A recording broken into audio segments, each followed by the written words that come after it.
जय श्री कृष्ण। राधे राधे। श्री कृष्ण गोविंद हरे मुरारे, हे नाथ नारायण वासुदेवाय। मित्रों, આજે પાવન પુરુષોત્તમ અધિક માસની કથાનો અધ્યાય 8મો કરીશું। જો તમે ચેનલ પર નવા હોય તો આ ચેનલને સબસ્ક્રાઈબ કરી દેજો, જેથી તમને આવનારા આગલા વિડીયોની માહિતી આવી રીતે મળતી રહે। कृष्णाय वासुदेवाय हरे परमात्मने प्रणंत क्लेश नाशाय श्री गोविंदाय नमो नमः। पुरुषोत्तम मास कथा अध्याय 8मो। मेघावी ऋषिनी कथा। यदुनंदन भगवान श्री कृष्णे मळमास पर करेली कृपा तथा एना महिमानु गान सांभળી कृत्य कृत्य थयेला देवर्षि नारद नारायण प्रभुने कहेवा लाग्या, हे नाथ, जेना श्रवण मात्रथी पावन थई जवाय एवी आ पवित्र कथा मैं सांभળી। मुझे अज्ञानी पर कृपा करीने मने जणावो के पूर्वे आ व्रत कोणे कोणे कर्યું અને એને કેવા ફળ મળ્યા।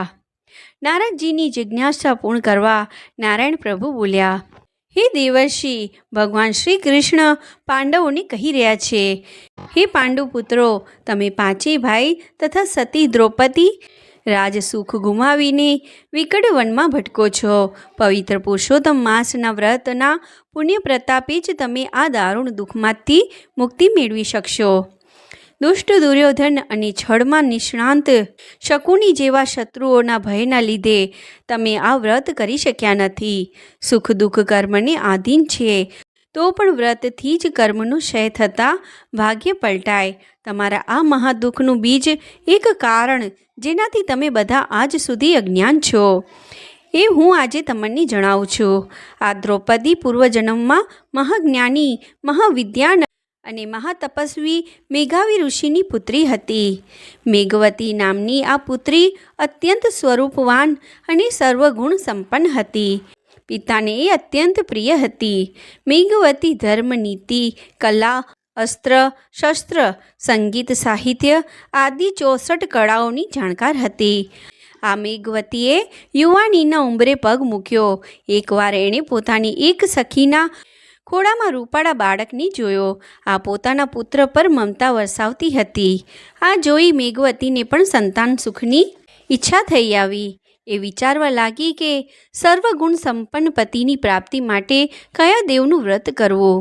સંતાન સુખની ઝંખના જાગી ઉઠતા મેઘવતી વિચારવા લાગી કે પોતાની માં જીવિત હોત તો અત્યારે એના વિવાહ થઈ ગયા હોત।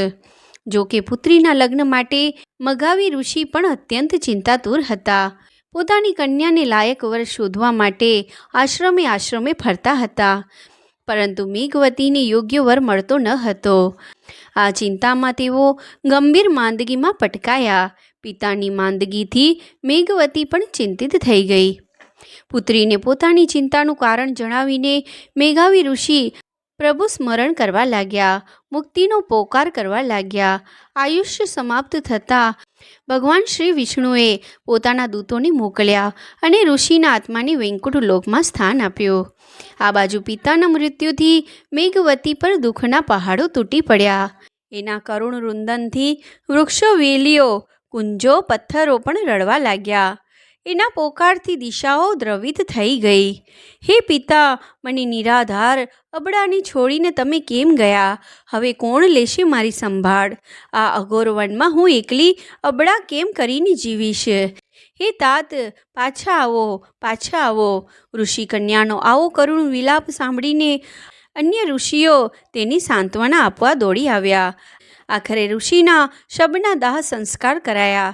કઈ કેટલાક દિવસો સુધી મેઘવતી અશ્રુ વહાવતી રહી, પરંતુ સમય એ શ્રેષ્ઠ ઔષધ છે।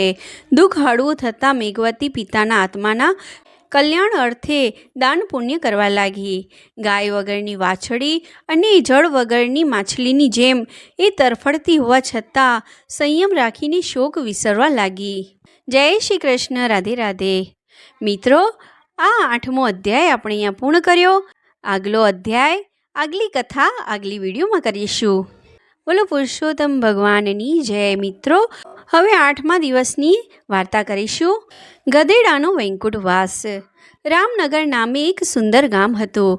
ગામમાં એક માલણ અને બીજી કુંભારણ એવી બે ગાઢ સખીઓ રહેતી હતી.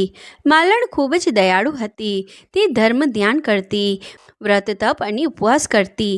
તે તેની યથાશક્તિ મુજબ દાન દક્ષિણા પણ કરતી. જ્યારે કુંભારણ ખૂબ જ લોભી અને કંજૂસ પણ એટલી, ક્યારેય કોઈ પણ પ્રકારનું દાન ધર્મ કરે જ નહીં. એમ કરતાં સમય જતાં અધિક માસ આવ્યો. માલણે કુંભારણને વ્રત કરવા કહ્યું. કુંભારણ બોલી, મારે તો વ્રત નથી કરવો, હું ભૂખ્યા નહીં રહી શકું. તારે વ્રત કરવું હોય તો તું કર. માલણે ઘણી સમજાવી. પછી કુંભારણ માંડ એક ટાણું કરવા રાજી થઈ. પછી જ્યારે દાન દક્ષિણાની વાત આવી ત્યારે કુંભારણ બોલી, આટલી મહેનતે ભેગો કરેલો પૈસો કઈ રીતે આપી દેવાય? મારી પાસે તો ફક્ત કાચા માટલા છે, હું તો એ જ દક્ષિણામાં દઉં છું. માલણ બોલી, માટલાનું દાન તો સર્વશ્રેષ્ઠ છે. બંનેએ વ્રત શરૂ કર્યા. રોજ નદીએ નાહવા જાય. બ્રાહ્મણ વાર્તા સંભળાવે.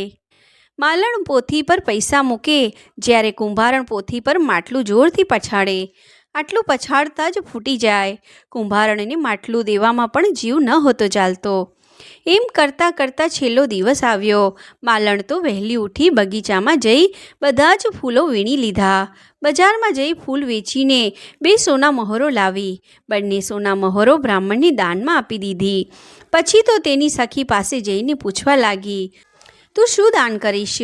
ત્યારે કુંભારણ બોલી, હું આજે જિંદગીમાં કોઈએ દાન નહીં કર્યું હોય એવું દાન કરીશ. એટલામાં એક બ્રાહ્મણ આવ્યો. બ્રાહ્મણને થયું સારી દક્ષિણા મળશે. બ્રાહ્મણની રાહ જોવાનું કહી કુંભારણ ઘરની પાછળથી ગધેડો લઈ આવી અને કહ્યું, લો બ્રાહ્મણ, આ ગધેડો તમે દાનમાં લઈ જાઓ. બ્રાહ્મણ બિચારો હેબતાઈ ગયો. માલણે તેની સખીને કહ્યું, આવું તો કંઈ દાન હોય? આવા દાનથી પ્રભુ ક્યારેય ન રીઝે, ઉપરથી રૂઠી જાય. છતાં કુંભારણ ના સમજી. તેણે ગુસ્સામાં બ્રાહ્મણને ઝડપથી ગધેડો લઈ અહીંથી રવાના થઈ જવા કહ્યું. બ્રાહ્મણ તો ડગાઈને ગધેડો લઈ આગળ વધ્યો. થોડે દૂર જતાં જ ગધેડો એકદમથી બેભાન થઈને પડ્યો. થોડી ક્ષણમાં જ ગધેડાના પ્રાણ પખેરું ઉડી ગયા. વૈકુંઠમાં ભગવાન વિષ્ણુ અને લક્ષ્મીજી વાતો કરી રહ્યા હતા. ત્યાં તેમને ગધેડો દેખાયો. લક્ષ્મીજીએ પૂછ્યું, પ્રભુ ગધેડો અહીં કેવી રીતે? ત્યારે પ્રભુ મલકાતા બોલ્યા કે આ ગધેડો દાનમાં આવ્યો છે. દાન તો સ્વીકાર્યાથી જ રહ્યું. જેવો ભાવ તેવી ભક્તિ, અને જેવો કર્મ એવું ફળ. આ તરફ માલણે વ્રત પત્યા પછી પ્રભુને પ્રાર્થના કરી કે હે પુરુષોત્તમ પ્રભુ, મેં જેવા ભાવથી વ્રત કર્યું એવું જ ફળ મને આપશો. માલણના ઘરમાં તો તત્કાળ સોના મહોરોનો વરસાદ થયો. માલણ તો ખૂબ રાજી થઈ ગઈ. તે પ્રભુનો આભાર માનવા લાગી. આ બાજુ કુંભારણે પણ પ્રાર્થના કરી ફળ માંગ્યું. પરંતુ કુંભારણની પ્રાર્થના પૂર્ણ થતાં જ ઘરમાં ગધેડાના લેંડા વરસવા લાગ્યા. થોડી ક્ષણોમાં તો કુંભારણનું આખું ઘર ફળિયા સાથે ગધેડાના લીંડાથી ભરાઈ ગયું. કુંભારણ બેભાગડી થઈ તેની સખી પાસે ભાગી. તેણે તેની સખીને કહ્યું, ફળની વાત તો દૂર રહી, મારે ઘેર તો ગધેડાના લીંડા વરસે છે. માલણ કુંભારણના ઘેર ગઈ. તેણે પ્રભુને પ્રાર્થના કરી. પછી લીંડી વરસવાનું બંધ થયું. કુંભારણને સત્યનું ભાન થયું. કુંભારણે આજીવન પુરુષોત્તમ વ્રત કરવાનો સંકલ્પ કર્યો. માલણ આખી જિંદગી સુખી થઈ અને વૈકુંઠ ગઈ. હે પુરુષોત્તમ પ્રભુ, તમે જેવા માલણને ફળ્યા એવા વ્રત કરનાર સૌ કોઈને ફળજો. બોલો પુરુષોત્તમ ભગવાનની જય. બોલો પુરુષોત્તમ ભગવાનની જય. જય શ્રી કૃષ્ણ. રાધે રાધે. મિત્રો, આ કથા આપણી અહીંયા પૂર્ણ થઈ. આગલી કથા આગલી વિડીયોમાં કરીશું. જો તમે ચેનલ પર નવા હોય તો આ ચેનલને સબસ્ક્રાઈબ કરી દેજો, જેથી તમને આગલા અધ્યાયનું રસપાન આવી રીતે મળતું રહે. જય શ્રી કૃષ્ણ. રાધે રાધે.